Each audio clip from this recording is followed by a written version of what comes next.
Alors, aujourd'hui, tuto calculatrice pour les complexes. La vidéo est normalement dans le mauvais sens puisque je suis obligée de filmer en vertical pour que la calculatrice soit entière, mais du coup, si je le poste en vertical, il y a les deux bandes noires de chaque côté, du coup, je l'ai posté en horizontal pour que vous puissiez bloquer en fait la rotation automatique de votre téléphone et le mettre en horizontal. Bon, je sais pas si j'ai été claire. Du coup, dans un premier temps, donc là je vais faire le tuto pour les Casio, je ferai sûrement le tuto pour les TI quand je récupérerai une. Donc dans un premier temps, ce qui est important, c'est d'aller dans le setup ici, donc vous appuyez sur Shift et menu. Et dans le setup ici, dans un premier temps, vous allez mettre les angles en radian parce que sinon c'est compliqué de travailler dans les complexes. Et dans un deuxième temps, plus bas, dans complexe mode, vous mettez A plus IB. Donc certains ont peut-être réel, mais il faut mettre vraiment A plus IB, A plus BI pour être très précise. Parce que déjà, le A plus IB va vous permettre dans le menu équation, donc là je fais une petite parenthèse, hein, ça n'a rien à voir avec les complexes, ça commence bien la vidéo, je fais déjà une parenthèse. Quand vous allez dans les équations, donc dans le menu équation, vous appuyez sur poly sur 2 pour avoir les solutions de votre polynôme de degré 2. Du coup, si vous tapez 1, 3, 9, voilà. Et ben du coup, vous avez donc vos solutions complexes qui sont ici, là, avec le i. Donc, vous avez vos deux solutions complexes. Donc, ça vous permet, quand vous allez dans le menu équation, non seulement d'avoir vos solutions réelles, mais aussi d'avoir vos solutions sous forme complexe, plutôt qu'il y ait marqué l'encadré, je sais plus, pas de solution réelle, il y a marqué quelque chose comme ça. Bon. Donc, on en était au complexe. Donc, vous revenez dans le menu Run. Tout ce qui concerne les complexes se trouve dans Options. Là, vous avez au-dessus de F3, vous avez complexe. Et du coup, dans un premier temps, vous avez le I, le APS, le ARG et le conge. Le I, c'est votre IT complexe. Le APS, c'est votre module, donc entre guillemets valeur absolue. Votre argument ARG, c'est votre argument, θ. Et le conge, c'est le conjugué, mais je pense pas que vous ayez grande utilité puisque vous êtes censé savoir que le conjugué, il suffit de remplacer votre i par moins i et dans ce cas-là, vous avez le conjugué de votre complexe. Donc dans un premier temps, on va voir ce qu'on peut faire avec ça. Ce qu'on peut faire, c'est relativement simple. Si vous avez par exemple un module à calculer, module de 2 plus 2i, d'accord ? Bien évidemment, vous êtes censé savoir que c'est la racine de 2 au carré plus 2 au carré, puisque la formule c'est module de z égale partie réelle au carré plus partie imaginaire au carré. Je vais la mettre là-haut.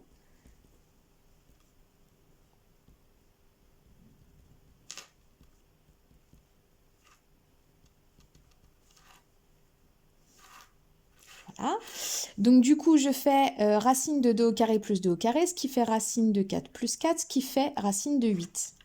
Ou 2 racines de 2. Si vous ne savez pas exactement comment on passe de là à là avec les manipulations sur les racines, vous pouvez toujours taper racine de 8 sur vos calculatrices et ça vous donne le 2 racines de 2. Donc pour vérifier que le module de 2 plus 2i c'est bien 2 racines de 2, je peux appuyer sur APS et là vous voyez normalement qu'il y a les deux barres qui apparaissent et au milieu des deux barres vous devez taper votre complexe, donc 2 plus 2i. Et si vous appuyez sur valider, ça vous fait bien votre 2 racines de 2. Ça veut dire quoi ? Ça veut dire simplement que si on vous demande le module, donc sous-entendu le module, c'est la longueur, d'accord ? Donc si vous voulez calculer la longueur d'un segment, vous devez calculer le module. Donc le module vous permet en fait de vérifier les résultats que vous trouvez à la main. Hop. Donc, topo très rapide sur l'argument et ce que vous êtes déjà censé savoir de l'argument, c'est que quand vous avez votre repère ici au IJ, d'accord, votre argument se calcule à partir de I, d'accord ? Et si vous prenez un point M, voilà, A plus IB que vous avez placé dans votre repère, du coup, l'argument, ça va être l'angle entre OM, I et OM. Donc, je mets I d'abord. L'angle entre I et OM. D'accord ? Et si vous voulez calculer l'argument, donc je vais le faire avec un truc basique, style racine de 3 moins i, voilà. Si vous voulez calculer l'argument, c'est toujours la même chose. Donc si je veux calculer l'argument de z, dans un premier temps, je suis obligée de faire le module de z, c'est-à-dire racine de 3 au carré plus moins 1 au carré. Je fais juste la petite remarque ici, dans la formule, c'est toujours un plus entre les deux, qu'il y a un moins, qu'il y a un moins, qu'il y a un moins n'importe où. Ici, ce sera toujours un plus. Et du coup, c'est racine de 3 plus 1, et c'est racine de 4 qui fait 2. D'accord ? Une fois que vous avez calculé votre argument, vous devez noter que le cosinus de θ, votre argument, c'est petit a sur module de z, c'est-à-dire la partie réelle, sur le module de z, c'est-à-dire racine de 3 sur 2, et que le sinus de θ, c'est b sur module de z, c'est-à-dire moins 1 sur 2. D'accord ?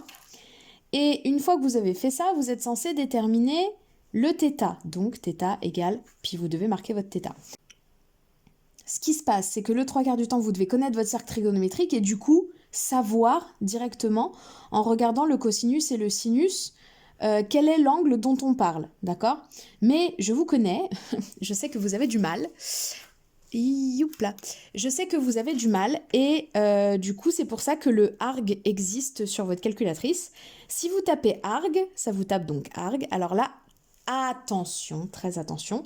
Si vous ne mettez pas les parenthèses, si vous ne mettez pas votre complexe entre parenthèses, du coup ça risque de faire des erreurs. Donc du coup vous ouvrez une parenthèse et vous tapez votre complexe. Et quand je dis vous tapez votre complexe, vous tapez pas genre ça ou ça, hein. Vous tapez votre complexe d'origine, d'accord ? Donc, racine de 3 moins i. On fait très attention ici à ce que le i soit pas sous la racine parce que sinon, c'est pas du tout le même complexe. Et si vous tapez sur entrée, vous voyez moins 1 sixième de pi. Donc, du coup, pi, vous mettez que c'est moins pi sur 6. Et vous n'oubliez pas de mettre le petit crochet modulo de pi à la fin. Ce modulo de pi veut simplement dire sur le cercle, c'est moins pi sur 6, en gros. Et par exemple, au lieu de moins pi sur 6, vous auriez pu éventuellement trouver 11 pi sur 6. Mais ce qui est bien, c'est que 11 pi sur 6 et moins pi sur 6, à 2 pi près, c'est la même chose. Donc, essayez de prendre le réflexe de mettre toujours le modulo de pi derrière, au cas où, voilà. Donc, pensez toujours à mettre le modulo de pi derrière. Voilà. Donc ça, c'est pour l'argument.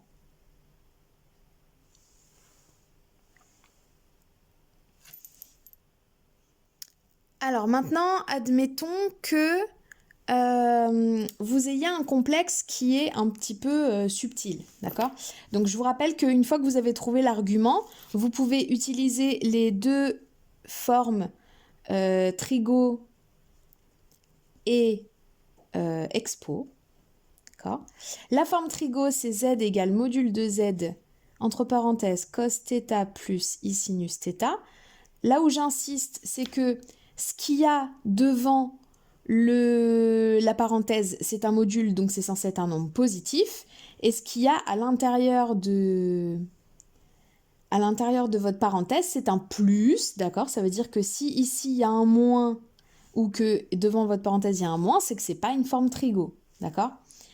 Et la forme expo, c'est z égale module de z eiθ, simplement, d'accord ?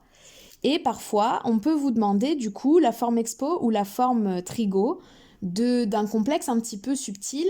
Par exemple, dans le livre, on avait z égale 1 moins i exponentielle de i pi sur 3, il me semble, quelque chose dans ce goût-là. Bon. Donc du coup, quand vous avez ça, vous voyez que vous avez une partie de votre complexe qui est en algébrique et une partie de votre complexe qui est en expo. Ce qu'il faut savoir, et je le mets là, tout ce qui est multiplication, division et puissance, je le mets comme ça, puissance n, comme ça va être la forme expo. Pourquoi ? Parce que vous avez des formules pour la forme expo, notamment c'est toutes les formules de puissance... j'ai foiré... Pour la forme expo, vous avez des formules avec la multiplication, la division, la puissance, et que c'est beaucoup plus facile d'utiliser ces formules-là quand on a multiplication, division, puissance que quand on a les formes algébriques.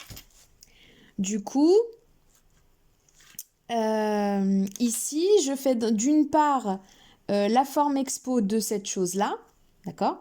Donc je fais le module de 1 moins i, je vous passe les détails, ça fait racine de 2. Et ensuite, vous dites que cos θ, c'est égal à 1 sur racine de 2, c'est-à-dire racine de 2 sur 2. Si vous ne me croyez pas, vous tapez simplement 1 divisé par racine de 2 à votre calculatrice, puis vous voyez que ça fait racine de 2 sur 2. Et sin θ égale moins 1 sur racine de 2, c'est-à-dire moins racine de 2 sur 2. D'accord? Et bien évidemment, on peut utiliser l'argument. Argument, je mets entre parenthèses 1 moins i. Je vous rappelle qu'on doit taper le complexe d'origine. Moins pi sur 4. Donc du coup, θ, c'est égal moins pi sur 4. Modulo de pi, c'est bien parce que j'ai pas la place. Vous voyez, je me suis super bien organisée. Et ça veut dire que la forme expo de mon 1 moins i, c'est donc le module racine de 2 exponentielle de moins i pi sur 4. Alors, que vous écrivez moins i pi sur 4 ou moins pi sur 4i, c'est la même chose, hein, vous inquiétez pas, on ne va pas vous embêter forcément sur l'ordre des termes. Et une fois que donc vous avez établi que 1 moins i, c'était cette forme-là, la forme expo, vous n'avez qu'à remplacer dans le z d'origine. Donc du coup, dans mon z d'origine, je remplace, j'ai racine de 2 exponentielle moins i pi sur 4, et donc je multiplie par exponentielle i pi sur 3. Ok ? Et je n'ai plus qu'à appliquer ma magnifique formule d'exponentielle qui dit que quand je multiplie deux exponentielles, il suffit que j'additionne les exposants. Et je fais exponentielle i, facteur de moins pi sur 4, plus pi sur 3, donc je suis censée additionner les deux. Et donc, si je fais le calcul, ça me fait racine de 2 exponentielle i pi sur 12.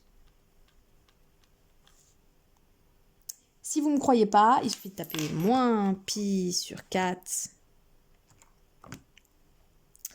plus pi sur 3, et ça fait 1/12 de pi, ce que j'ai marqué. Donc, si jamais vous avez un calcul un petit peu compliqué comme ça, enfin compliqué, on s'entend, hein, si vous avez un calcul un peu compliqué comme ça, vous avez moyen de connaître directement le résultat à la calculatrice. Comment ? Simplement, donc toujours dans le même menu, ici vous appuyez sur la flèche F6. Et ici, du coup, vous avez 4 nouvelles fonctions, entre guillemets. RE de P qui est la partie réelle, im de P qui est la partie imaginaire, Rθ qui vous donne directement le module et l'argument de votre complexe, et A plus BI qui vous donne directement la forme algébrique de votre complexe. Ça veut dire que si je tape mon 1 moins i, donc le i il est aussi au-dessus du 0 là en bas, hein. Donc si je tape 1 moins i exponentielle de i pi sur 3, et qu'ensuite j'appuie sur le bouton Rθ, vous voyez il y a le truc Rθ qui s'ajoute après là, et que j'appuie sur entrée, du coup il va me donner racine de 2 inférieur, bon le inférieur on s'en fiche, hein, c'est juste pour délimiter en fait la différence entre le module et l'argument. Donc racine de 2 que j'ai trouvé là, et pi sur 12 que j'ai trouvé là. Donc du coup, le Rθ vous donne du moins directement le résultat qu'on est censé obtenir après des calculs, bien évidemment. Et de même, si jamais je veux mettre ça sous forme algébrique, d'accord, parce que c'est bien beau de savoir le faire.